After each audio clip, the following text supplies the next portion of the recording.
चरण में चुनाव के बाद 14 नवंबर को परिणाम आए।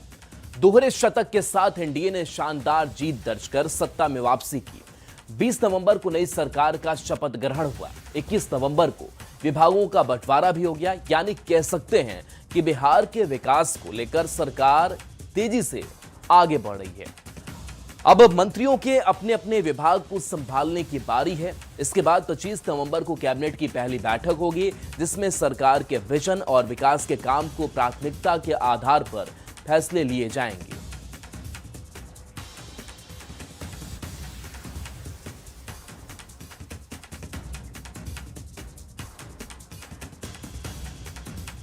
तो नीतीश कैबिनेट में विभागों का बंटवारा हो गया है। नई कैबिनेट में सबसे चौंकाने वाला बंटवारा गृह विभाग का है। सीएम नीतीश ने 20 साल बाद गृह विभाग को छोड़ दिया है। राज्य के सबसे अहम विभाग की जिम्मेदारी अब सम्राट चौधरी के हाथों में आ गई है। नई सरकार में बीजेपी के 14 मंत्रियों को 20 विभाग मिले हैं, जबकि जेडीयू को 21 विभाग मिले हैं।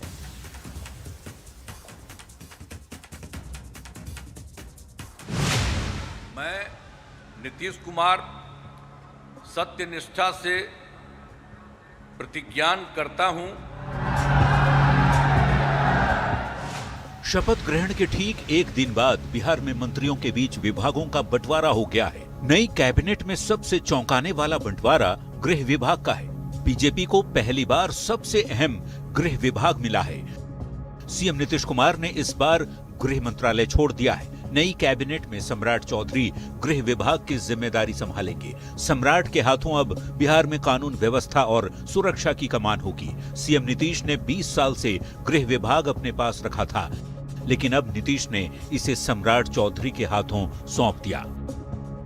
नई सरकार में बीजेपी को 20 विभाग मिले हैं। सम्राट चौधरी डिप्टी सीएम गृह विभाग, विजय सिन्हा डिप्टी सीएम राजस्व एवं भूमि सुधार, खान एवं भूतत्व, मंगल पांडे स्वास्थ्य विभाग और विधि विभाग, दिलीप जायसवाल उद्योग विभाग, नितिन नवीन पथ निर्माण, नगर विकास एवं आवास, रामकृपाल यादव कृषि विभाग, संजय टाइगर श्रम संसाधन विभाग, अरुण शंकर प्रसाद पर्यटन विभाग, कला संस्कृति एवं युवा, सुरेंद्र मेहता पशु एवं मत्स्य संसाधन, नारायण प्रसाद आपदा प्रबंधन विभाग, रमा निषाद पिछड़ा अति पिछड़ा कल्याण विभाग, लखेंद्र पासवान SC/ST कल्याण, श्रेयसी सिंह खेल विभाग, सूचना प्रावैधिकी, प्रमोद चंद्रवंशी सहकारिता विभाग, पर्यावरण वन एवं जलवायु।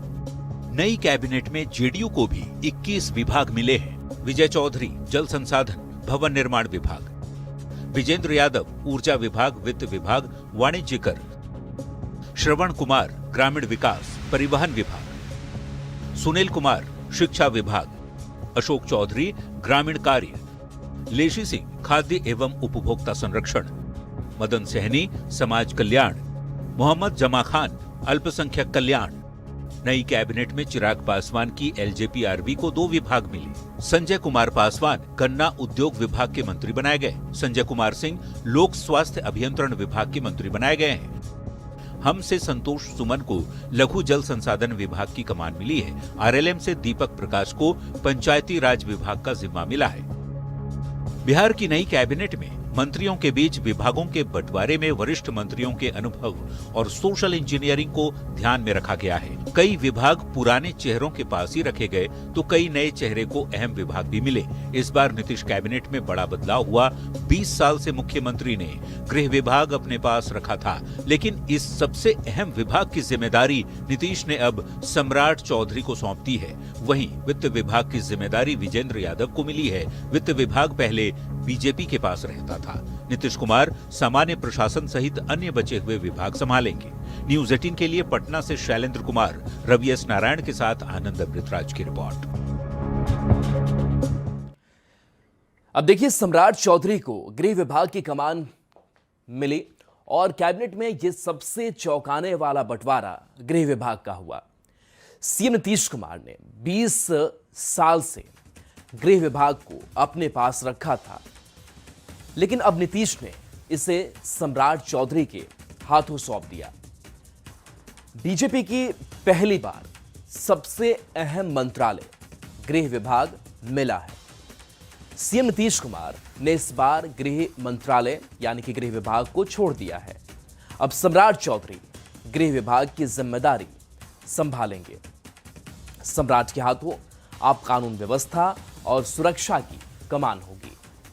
कैबिनेट में गृह विभाग सबसे अहम विभाग होता है। गृह विभाग कानून व्यवस्था और नागरिकों की सुरक्षा सुनिश्चित करता है। गृह विभाग सत्ता और प्रशासनिक नियंत्रण का केंद्र माना जाता है।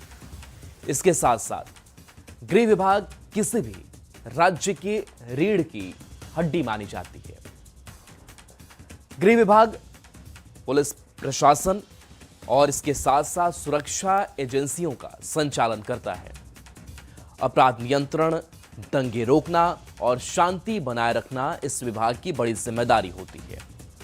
आम नागरिकों के साथ विशिष्ट लोगों की सुरक्षा संभालने की भी जिम्मेदारी गृह विभाग की होती है।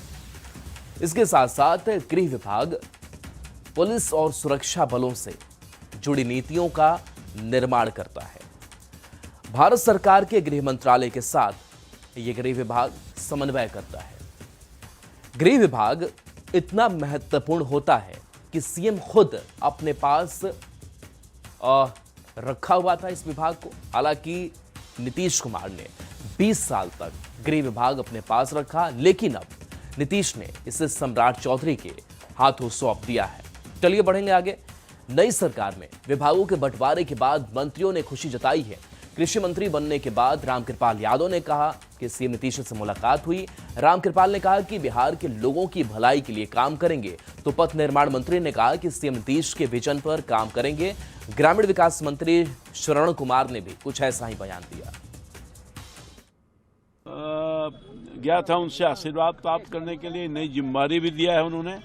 तो उस जिम्मेदारी का निर्वहन कर सकूं, उनके सोच के अनुकूल विकसित बिहार में अपने योगदान दूं, ताकि बिहार विकसित हो जाए, तेज रफ्तार से आगे बढ़े। यही उनका आशीर्वाद लेके जो जिम्मेदारी मिली है उसके अनुरूप मैं काम करूंगा, बिहार की भलाई करूंगा। मैं मानता हूं कि बिहार में एनडीए गठबंधन पूरी तरह से माननीय मुख्यमंत्री के नेतृत्व में काम कर रहा है और गृह विभाग हो या कोई भी अन्य विभाग, सभी विभाग मुख्यमंत्री के निर्देशन पे ही काम करते हैं।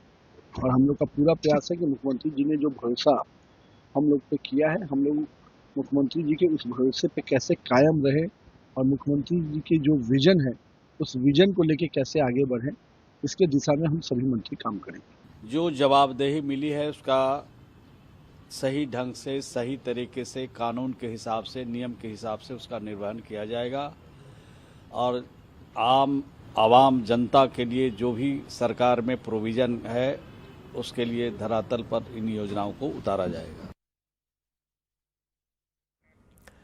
25 नवंबर को नीतीश कैबिनेट की पहली बैठक है। सुबह 11 बजे नीतीश कैबिनेट की बैठक होगी। सीएम नीतीश ने यह कैबिनेट की बैठक बुलाई है। बैठक में सभी विभागों के मंत्री मौजूद रहेंगे। मुख्यमंत्री सचिवालय के कैबिनेट सभागार में बैठक बुलाई गई है। बैठक में सरकार बड़ा फैसला ले सकती है। इसके साथ साथ बिहार विधानसभा सत्र बुलाए जाने को लेकर भी फैसला होगा और 25 नवंबर को नीतीश कैबिनेट की महत्वपूर्ण बैठक होने जा रही है और ये नई सरकार गठन के बाद से ये पहली बैठक होगी। जिन मंत्रियों ने शपथ ली है वो इस कैबिनेट की बैठक में शामिल होंगे। इसके साथ साथ बिहार विधानसभा सत्र बुलाने को लेकर फैसला हुआ, क्योंकि एक जो औपचारिकता है सरकार गठन के बाद से वो पूरा करना होता है।